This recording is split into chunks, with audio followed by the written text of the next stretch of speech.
That's so Final funny. Cut Pro is unresponsive. I thought I was gonna go to bed, but I decided to check out one of my videos and realized that there's a whole bunch of dead space in the audio. I mean, just that Fred and I weren't talking. These are from Alpha oh 05 Echo and Alpha oh 06 Foxtrot. So I've unlisted them, and I wanted to cut out the dead space while I waited for some other videos to export. But then at some point, Final Cut Pro was like, chill out, I'm gonna plug it back in. Um, so then I thought I had a fun idea. Actually, I really think I am gonna go back to music. I thought I had a fun idea of, since I also recently realized that my video, in which I read a little bit from The Believing Brain, I fessed up the import, and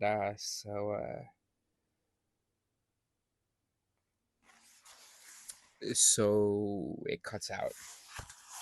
Um, this anyway. I thought it would be a good idea to read now from this book to keep my mind occupied, keep me awake, um, so that I don't.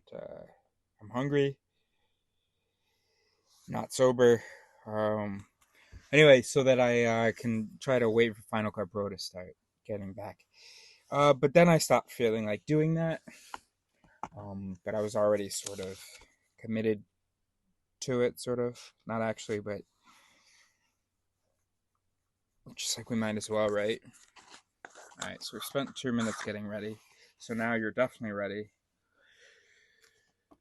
Okay, I don't even remember the stuff that I said in the other video or anything. So I feel like it's been years since I read this, right? Well over, I mean, over 10 years. And, uh, and so I just want to kind of flip randomly through it and find some cool stuff.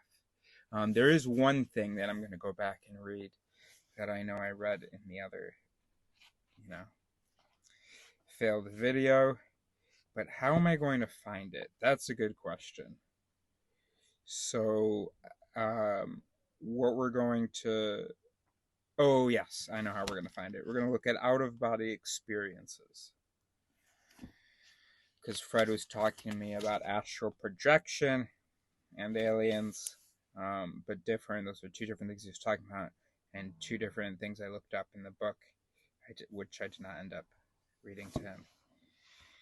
Okay, page 106, the biology section, the biology of belief, or chapter biology of belief, section agenticity and the demon haunted brain. Yeah, these are two good paragraphs. But because this is just me chilling and stuff, and because I've been editing, putting text on the screen all day, I'm gonna try to enunciate, but there's no text on the screen. I highly recommend this. Michael Shermer, The Believing Brain. From spiritual faiths to political convictions, how we construct beliefs and reinforce them as truths. Michael Shermer, neuroscientist. Okay, and professional atheist or skeptic, sorry. Um, real quick, there's something I just want to say, which is that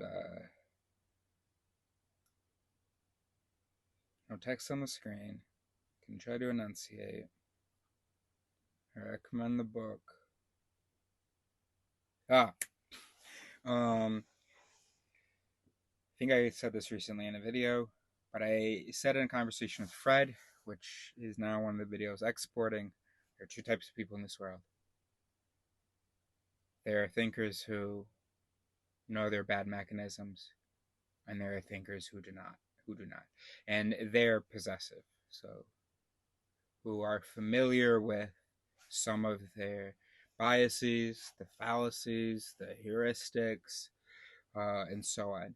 Enough to at least have developed some humility to go, holy shit, I know enough of these little faults that my brain systematically makes, as Kahneman says, that I'm gonna typically not assume that I'm coming up with good stuff.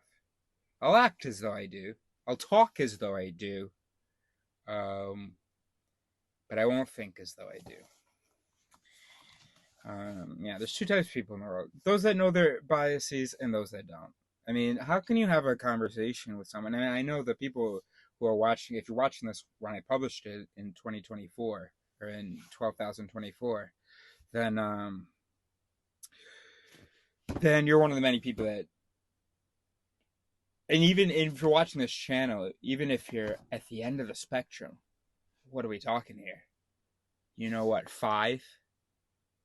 And do you really know them as in you can catch yourself doing them sometimes? Okay, then that's awesome. But for everybody else, what is the point of me talking to you? I mean, what is the point of having a conversation? And I don't really mean this video, but what is the point of having a discussion with someone that doesn't know any of their bad programming? They're just executing all of their programs. What do you do with that? First of all, it's irresponsible. It's irresponsible as a thinker, as a talker, as a debater, as a discusser to not know your bad mechanisms. You're not, I don't expect you to catch them every time.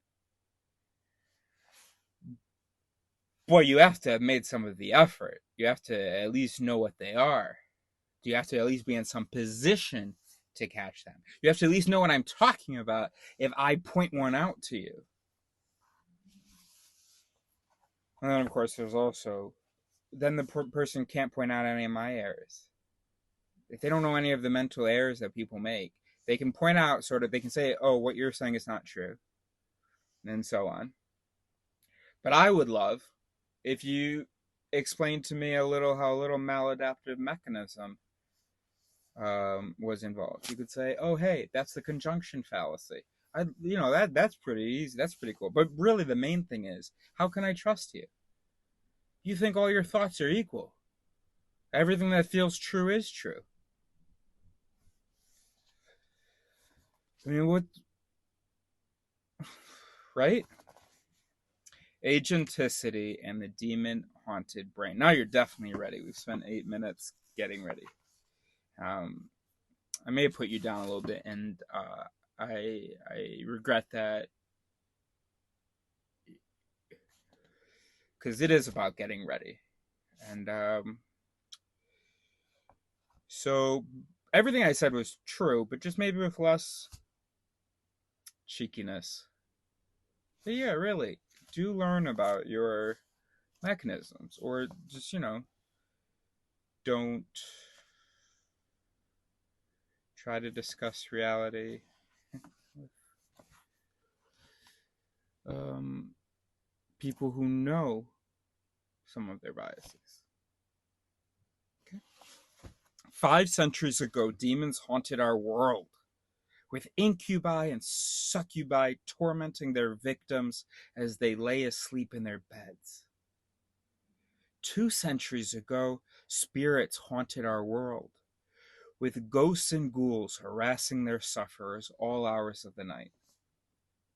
For the past century, aliens have haunted our world, with grays or greens molesting people in their sleep, delivering messages to them as they lay awake, or abducting them out of their beds and whisking them away to the mothership for prodding and probing. Today, people are undergoing out-of-body experiences, OBEs, floating above their beds, out of their bedrooms, and even off the planet into space. What is going on here?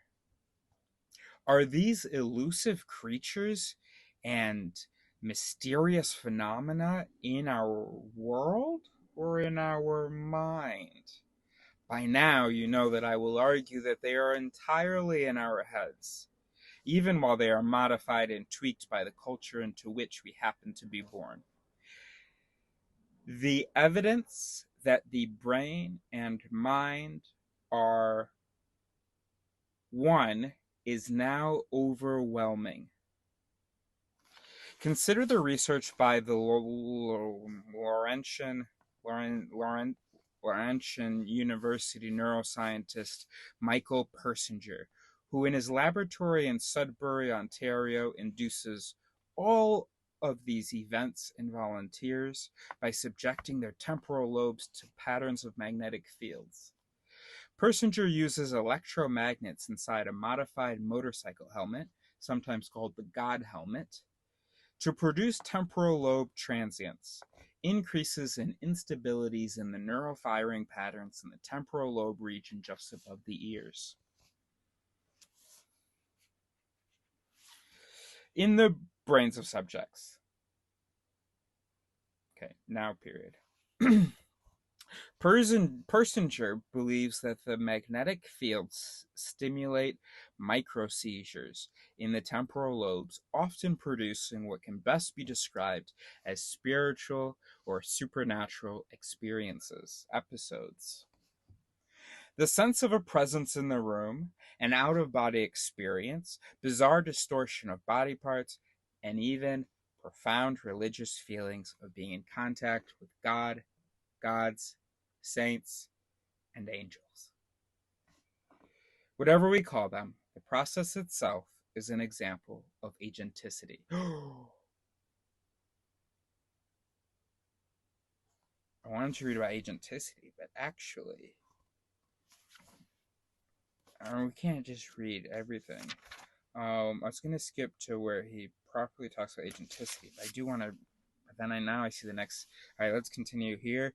We're on page 106, by the way. Why does this happen? Because, said Persinger, our sense of self is maintained by the left hemisphere temporal lobe. 107. Under normal brain functioning, this is matched by the corresponding systems in the right hemisphere's temporal lobe. When these two systems are out of sync, the left. I totally forgot this.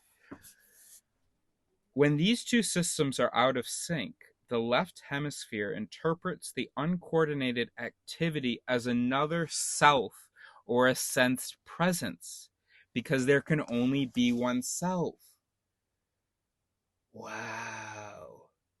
So we know about confabulation. We know that the brain always needs a narrative that makes sense, even if it isn't supported by evidence. It just has to feel good to its other sensors. So basically, the brain assumes that it is a single thinking entity. Of course, first of all, there's already two different hemispheres, right, that are bridged by this corpus callosum. And we see in patients where we had to cut that bridge because of grand mal seizures that were spreading. So you want to limit where the seizure was going. Anyway, we're deep in this sentence, deep into the commas and tangents. So let's try to move back up some levels. You cut that corpus callosum, and now you've got kind of two people in the brain. Not really. Or yes, like for instance, there was one split brain patient, that's what they're called, split brain patients, who like one hemisphere was atheist and the other was religious. Anyway, split brain stuff is super interesting. So, but the brain thinks that it's one entity. And of course, if you're on this channel, you've heard me preach to you. No, it is not. It is hundreds of thousands of mechanisms, depending on sort of how you label it. Okay, you could go to millions, but it's definitely at least. It's usually more than at least there's competition between two pieces, not necessarily the hemispheres, but two networks. Anyway, I don't even know that's true. Maybe there's sometimes it's just one network doing its thing. But in any case, sometimes it's that network doing its thing. Sometimes it's another network doing its thing. So the brain is not one thing, either in time nor in a given moment. Across time or in a given moment. Okay, so, but the brain doesn't understand that. This brain does. Me, I do. But with the brain listening to this, maybe you're getting there. Your friend definitely doesn't understand it. So your friend goes, "What the hell's going on?" Well, actually, I would too. Actually, if my hemispheres are out of sync, I'm sure I would be sensing another self, and that would be new, and I would be like, okay, yeah, I got a twin in here. Okay, okay. So, by the way, because I'd never said this on YouTube, uh, because I never think about it, but my parents sent me a photo of the Christmas stockings the other day, and it reminded me that I had created a second Christmas stocking for myself with the name Daniel, who I would tell my classmates. So I think I remember at least one time I went to school and I told people I had a twin brother. Not that I discovered it, maybe that I always had him, I don't know. And his name was Daniel. And Daniel is now my number one, dude. Daniel Kahneman, bro. Um, I don't think I actually wanted to convince my friends of that because I remember having conversations with one friend who believed it, and I was like, "Oh no, it's not like literally." Well, I don't remember saying that, but I remember being confused that he thought that it was suddenly true that I had a twin. In any case, this is amazing. So, because of the integration myth, because of the ego myth, the brain has to tell itself a story to explain this irregular sensing of not of one entity but of two.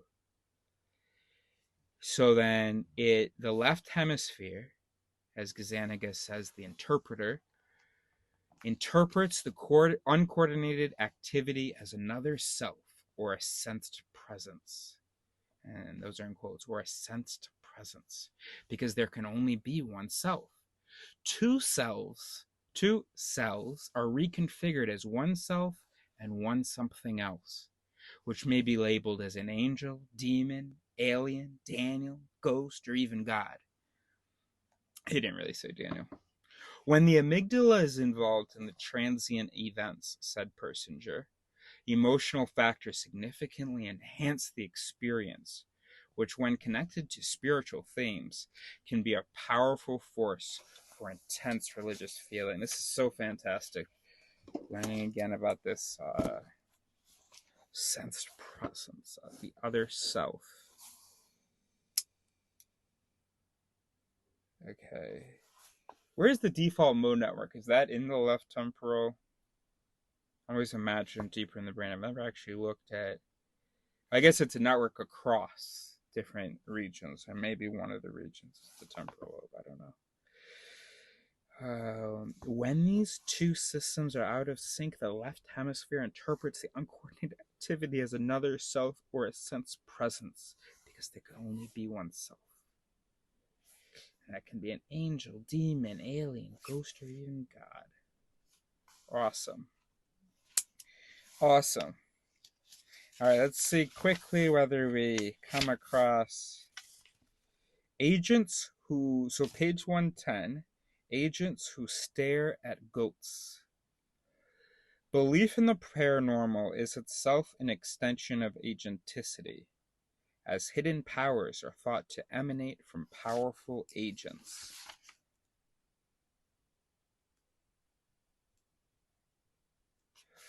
I want to find where it explains agenticity, but maybe he's already done that before the demon haunted brain. So we'll go back. But first, my eyes fell on this on page 109. This is something I think Michael Shermer's got a bit wrong. It says, minutes later, I felt a tug of war between the rational and emotional parts of my brain over whether the sense that I wanted to leave my body was real. I don't like when we talk about thinking. I mean, it's true. All right, maybe that sentence is fine. I mean, I don't think it has a truly rational, but rational like lowercase r. Okay, fine. And emotional.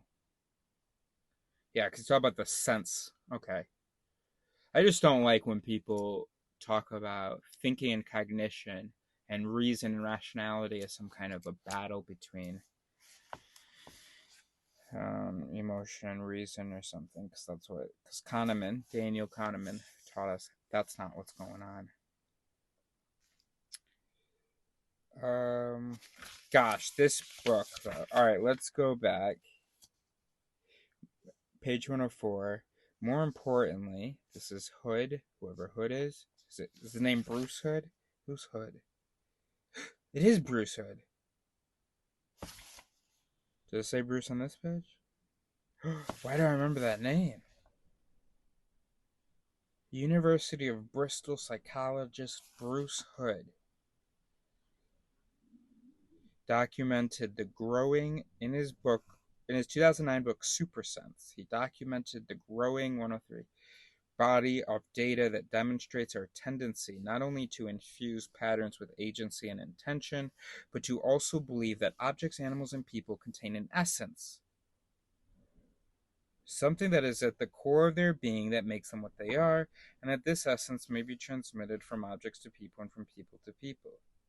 There are evolutionary reasons for this essentialism, rooted in fears about disease and contagions that contain all too natural essences that can be deadly and hence should be avoided. And thus there is a natural selection for those who avoided deadly diseases by following their instincts about essence avoidance. But we also generalize these essence emotions to both natural and supernatural beings, to any and all objects and people, and to things seen and unseen. We also assume that those seen and unseen objects and people have agency and intention.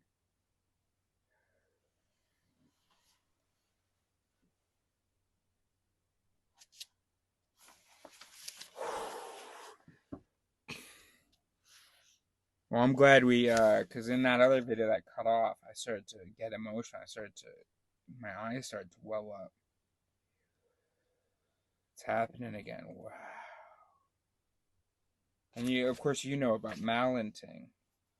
And that owes, I would never have come up with this term malenting or noticed that tendency if it wasn't for my life experiences where people assume bad intention.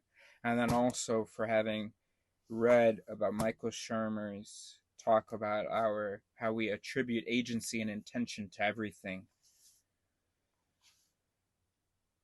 And I had forgotten about the contagious thing.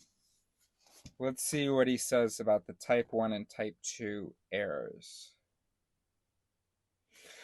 Okay, it's the start of the chapter, page 102, chapter 5, Agenticity. Let us return to our erstwhile hominid on the plains of Africa who hears a rustle in the grass, and the crucial matter of whether. I guess you already talked about it then.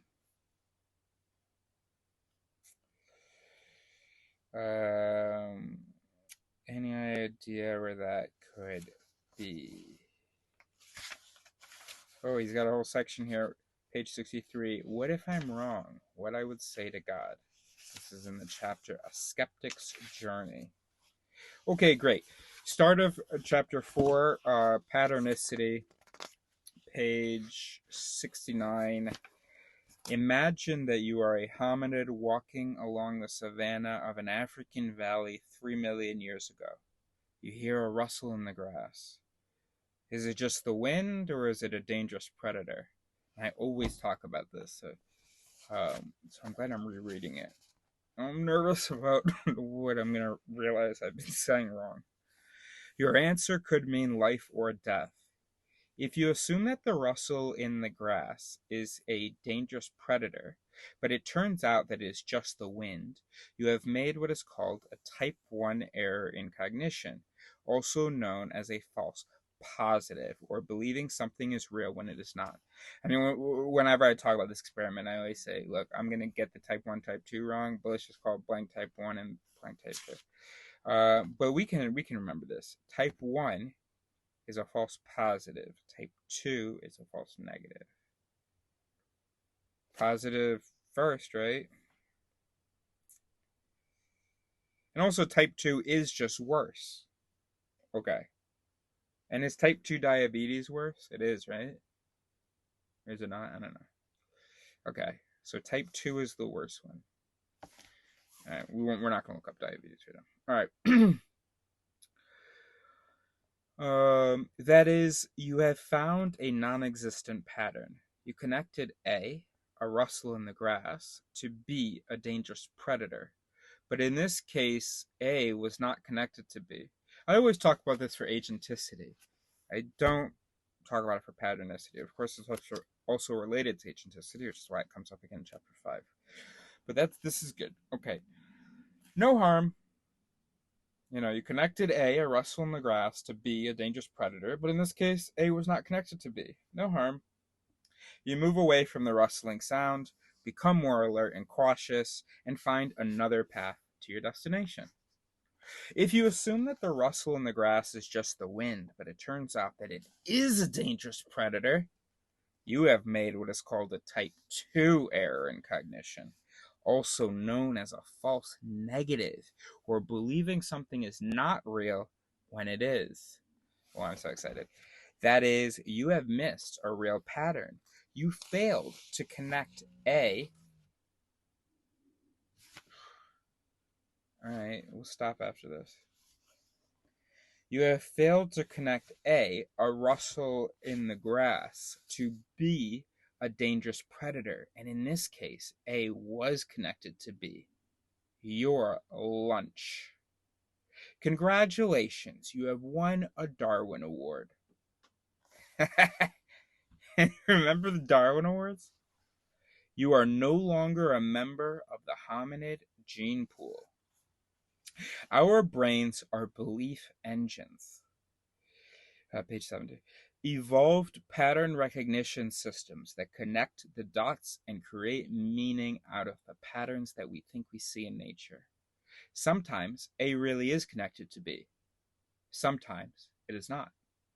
The baseball player who A, doesn't shave, and B, hits a home run, forms a false association between A and B, but it is a relatively harmless one. When the association is real, however, we have learned something valuable about the environment from which we can make predictions that aid in survival and reproduction. We are the descendants of those who were most successful at finding patterns. This process is called association learning and is fundamental to all animal behavior from C. elegans to H. Homo sapiens. Sorry. From C. elegans, no idea what that is. Suppose it's a snail or something. To H. sapiens. I call this process patternicity, or the tendency to find meaningful patterns in both meaningful and meaningless noise. Unfortunately, we did not evolve a baloney detection network in the brain to distinguish between true and false patterns. We have no error detection governor to modulate the pattern recognition engine. The reason has to do with the relative costs of making type 1 and type 2 errors in cognition, which I describe in the following formula, which can be read as patternicity, P, will occur whenever the cost, C, of making a type 1 error, T1, is less than the cost, C, of making a type 2 error, T2. The problem is that assessing the difference between a type 1 and type 2 error is highly problematic, especially in the split-second timing that often determined the difference between life and death in our ancestral environments. So the default position is to assume that all patterns are real. That is, assume that all rustles in the grass are dangerous predators and not the wind. We're going to stop there because Neil wants to sleep. And remember, when we say the default assumption, we're not talking about some higher cognitive conscious assumption and now you can just go, oh, okay, I will no longer assume that. No, what we're talking about is written into your genes. We are the descendants of people whose brain constructions were such that they assumed. They didn't make a choice to assume. They assumed that a pattern was real. Okay, we are not the descendants of people who missed patterns. Okay, you know, and it's not a big deal. Like he's saying, it wasn't a big deal if you saw a pattern that wasn't real. The only big deal would it be if you didn't see a pattern that was real.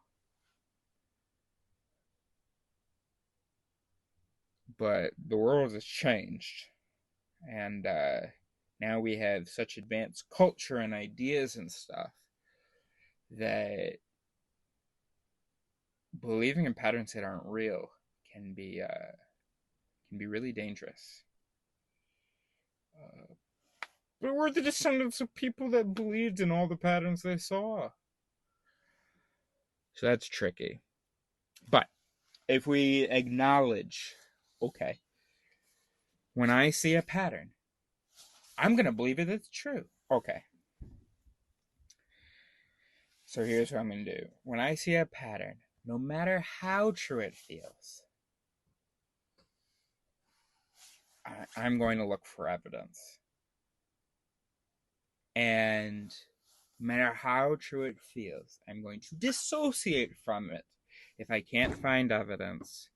And I'm not going to. I mean, you don't have to. I mean, you can keep it in the back of your mind, or whatever, or you can investigate on your own. But, just not. Don't like do terrorism or something. Um, without evidence, just because you're certain that it's true. Run it past somebody else as well. And if they don't see it, that needs to mean something to you. Right? And you knowing about your ancestors, that's information that's existing in your brain right now and could justify a little skepticism of yourself. Because we do have networks of doubt, but usually they just chill out, they're dormant.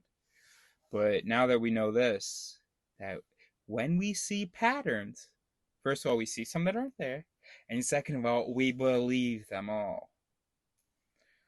Oh, okay. Knowing that that's my programming, that's inducing some humility, and it's giving me a little power, a little courage to be like, I can't stop believing that this pattern is real, but I hear you that okay, it's just maybe a fiction, and we haven't found evidence for it. So, okay, so I won't. I'm not going to vote any particular way based on this pattern. I'm not going to cause any action. Certainly not going to cause any harm based on this pattern that I'm 100% sure is meaningful and real.